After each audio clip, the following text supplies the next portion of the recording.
तथागत गौतम बुद्ध एक नगर से जा रहे थे। रास्ते में उन्होंने देखा कि एक छोटा सा बच्चा घर के आंगन में लेटा हुआ है। उसकी माँ कुछ काम कर रही है। तथागत बुद्ध उस बच्चे के पास गए।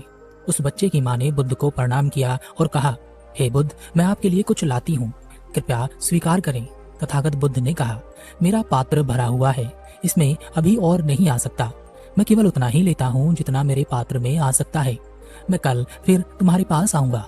तथागत बुद्ध ने उस बच्चे के सिर पर हाथ रखा और वहां से चले गए। अगले दिन फिर तथागत उस स्त्री के घर पहुंचे। वह स्त्री तथागत बुद्ध को देखकर बहुत प्रसन्न हुई। उसने बुद्ध को भिक्षा पात्र में चावल दिए। तथागत बुद्ध ने वह स्वीकार किया और तथागत बुद्ध ने उस स्त्री को कुछ जड़ी बूटियां दी और कहा, इन जड़ी बूटियों को चावल में दबा देना, रोज इनका रस निकालना और अपने बच्चे को पिलाना। इस तरह वह स्वस्थ बना रहेगा। उस स्त्री ने वह जड़ी बूटियां बुद्ध से ले ली और तथागत बुद्ध वहां से चले गए। एक माह पश्चात तथागत बुद्ध श्रावस्ती में संसार में व्याप्त प्राणियों की पीड़ा पर अपना उपदेश दे रहे थे। तभी उस सभा में एक स्त्री अपने बच्चे को गले से लगाए तथागत बुद्ध के पास पहुंची और रोते हुए उसने अपने बच्चे को बुद्ध के चरणों में रख दिया और वह तथागत से बोली, हे भगवान बुद्ध, मौत क्या होती है? मौत की वेदना क्या होती है? यह मुझसे पूछो। मैं एक विधवा हूँ, मेरा कोई नहीं है। एकमात्र मेरा यह पुत्र भी मुझे छोड़कर चला गया। वह अब ना रोता है ना हंसता है, वह बिल्कुल शांत हो गया है। हे भगवान बुद्ध, क्या आप मुझे नहीं पहचानते? तथागत बुद्ध ने उस बच्चे को अपनी गोद में ले लिया और उस स्त्री से बोले, तुम्हारा पुत्र बहुत ही सुंदर है। मैंने तुम्हें अपने पुत्र को पिलाने के लिए कुछ जड़ी बूटियां दी थी, क्या तुमने वह अपने पुत्र को पिलाई? वह स्त्री तथागत बुद्ध के चरणों में गिरकर बोली, हे बुद्ध, मुझे माफ कर दो। आपकी वह जड़ी बूटियां मैंने फेंक दी थी। मैं आप पर विश्वास न कर पाई। मुझे ऐसा लगता था कि जड़ी बूटियों से मेरे पुत्र को हानि हो गई।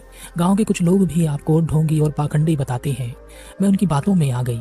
तथागत बुद्ध ने उस स्त्री से कहा, क्या अब तुम्हें मुझ पर विश्वास है? वह स्त्री रोते हुए बोली, हाँ, मुझे आप पर विश्वास है। अपने पुत्र को जीवित करने के लिए मैं हर जगह गई। तब मुझे किसी ने बताया कि भगवान बुद्ध सबकी समस्याओं का हल करते हैं। वह मेरी भी समस्या का हल कर देंगे। भगवान बुद्ध, आप मेरे बच्चे को जीवित कर दें। तथागत बुद्ध उस स्त्री से बोले, जिस प्रकार जीवन सत्य है उसी प्रकार मृत्यु भी सत्य है, इसे स्वीकार करना चाहिए। वह स्त्री बोली, बुद्ध, आप मेरी वेदना नहीं समझ रहे हैं। मैं विधवा हूँ। मेरा एकमात्र सहारा मेरा पुत्र था, जिसके सहारे में जी रही थी, पर अब वह भी मुझे छोड़कर चला गया। मैं बड़ी पीड़ा में हूँ। मुझे ज्ञान के बड़े बड़े उपदेश नहीं चाहिए, मुझे केवल मेरा पुत्र चाहिए। क्या आप मेरे पुत्र को जीवित नहीं करेंगे? क्या आप मुझ पर रहम नहीं करेंगे? तथागत बुद्ध ने कहा, ठीक है, मैं तुम्हारे पुत्र को अवश्य जीवित कर दूंगा, मगर उसके लिए तुम्हें एक काम करना होगा।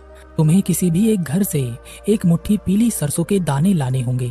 वह स्त्री खुश हो गई और तथागत बुद्ध से बोली, बुद्ध, मैं जाती हूँ, अभी मैं एक मुट्ठी पीली सरसों के दाने लेकर आती हूँ। तथागत बुद्ध ने कहा, रुको, लेकिन तुम्हें यह एक मुट्ठी सरसों के दाने किसी ऐसे घर से लाने हैं जिसके घर में कभी किसी की मृत्यु ना हुई हो। वह स्त्री खुश हो गई और अपने आंसू पोंछकर तथागत बुद्ध से बोली, भगवान बुद्ध, मैं अभी एक मुट्ठी सरसों के दाने लेकर आती हूँ, आप यहीं रहें, मैं बस अभी आती हूँ। वह अपने पुत्र को उठाकर दौड़ पड़ी। दौड़ती हुई वह गांव पहुंची। उसने घर का दरवाजा खटखटाया। गृह स्वामी बाहर आया। उस स्त्री ने उस गृह स्वामी से एक मुट्ठी पीली सरसों के दाने मांगे। उस गृह स्वामी ने उस स्त्री को एक मुट्ठी पीली सरसों के दाने दे दिए। वह स्त्री खुशी खुशी दाने लेकर चल पड़ी। फिर उसे याद आया कि बुद्ध ने कहा था कि ऐसे घर से दाने लाने हैं जिस घर में किसी की मृत्यु ना हुई हो। उस स्त्री ने उस गृह स्वामी से पूछा, क्या तुम्हारे घर में किसी की मृत्यु हुई है? गृह स्वामी बोला, अभी कुछ दिन पहले मेरे पिता की मृत्यु हुई है। यह सुनकर उस स्त्री ने वह दाने गृह स्वामी को लौटा दिए और जल्दी से वहां से निकल गई और एक दूसरे दरवाजे को खटखटाया। अंदर से एक बूढ़ा व्यक्ति बाहर आया। उस स्त्री ने उस बूढ़े व्यक्ति से एक मुट्ठी पीली सरसों के दाने मांगे और फिर पूछा, क्या तुम्हारे घर में किसी की मृत्यु तो नहीं हुई है? उस बूढ़े व्यक्ति ने कहा, 10 साल पहले मेरा पूरा परिवार, मेरा बेटा, मेरी बहू, मेरा पोता, मेरी पत्नी सब बाढ़ में बह गए। मैं केवल अकेला ही बचा और अब मेरी जिंदगी मुझे बोझ लग रही है। वह स्त्री वहां से भी भागकर एक दूसरे घर गई। उसने वहां का दरवाजा खटखटाया। अंदर से एक विधवा औरत बाहर आई जिसने सफेद साड़ी पहन रखी थी। उसे देखकर उसकी आंखों में आंसू आ गए। अब उसे लगने लगा कि जैसे उसका पुत्र अब उसे कभी नहीं मिलेगा, लेकिन उसने हार नहीं मानी। वह एक के बाद एक दूसरे घर जाती रही। सुबह से शाम हो गई, लेकिन उसे एक भी ऐसा घर नहीं मिला जहां किसी की मृत्यु ना हुई हो। उसका रो रो कर बुरा हाल हो गया। वह अपने पुत्र को गले लगाकर नंगे पैर दौड़ी दौड़ी बुद्ध के पास आ रही थी। रास्ते में उसने बच्चों का शमशान घाट देखा। वह वहां गई और उसने अपने पुत्र के लिए एक गड्ढा खोदना शुरू किया। वह गड्ढा खोदती जाती और रोती जाती। फिर उसने अपने पुत्र के माथे को चूमा और उसे कुछ समय निहारती रही। उसके बाद उसने अपने पुत्र को उस गड्ढे में दफना दिया और अपने आंसू पहुंचकर तथागत गौतम बुद्ध के पास पहुंची।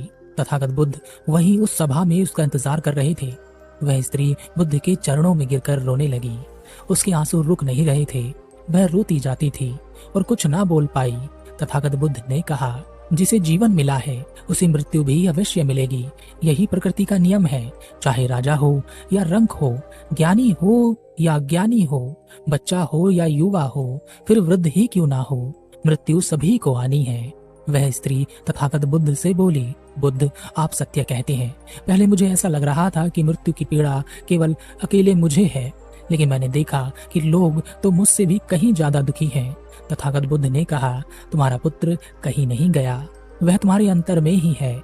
उसे महसूस करो। यह परम सत्य है कि जब तक सृष्टि रहेगी दुख मनुष्य के साथ साथ चलता रहेगा, और इसका कारण है मनुष्य का खुद को किसी के साथ बांध लेना। जब तक वह वस्तु हमारे साथ होती है तब तक हमें उसके होने का एहसास भी नहीं होता, लेकिन जैसे ही वह वस्तु हमसे छिन जाती है हम गहरी पीड़ा में चले जाते हैं और दुखी हो जाते हैं। हम जीवन को जागरूक होकर नहीं जीते। इसी कारण मृत्यु होने पर हम छटपटाते रहते हैं, रोते रहते हैं, लेकिन उसे समझते नहीं हैं। वह स्त्री तथागत बुद्ध से बोली, भगवान बुद्ध, इससे मुक्ति कैसे पाएं? तथागत बुद्ध ने कहा, मुक्ति के लिए विवेक जगाना आवश्यक है।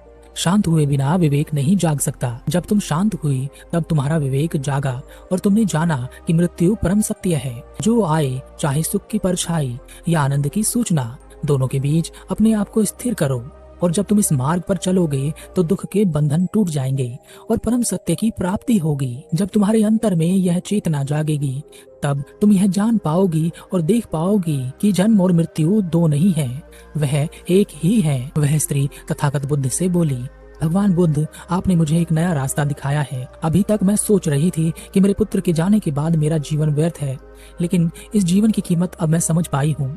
जो रास्ता आपने मुझे दिखाया है अब मैं इस मार्ग पर ही चलूंगी।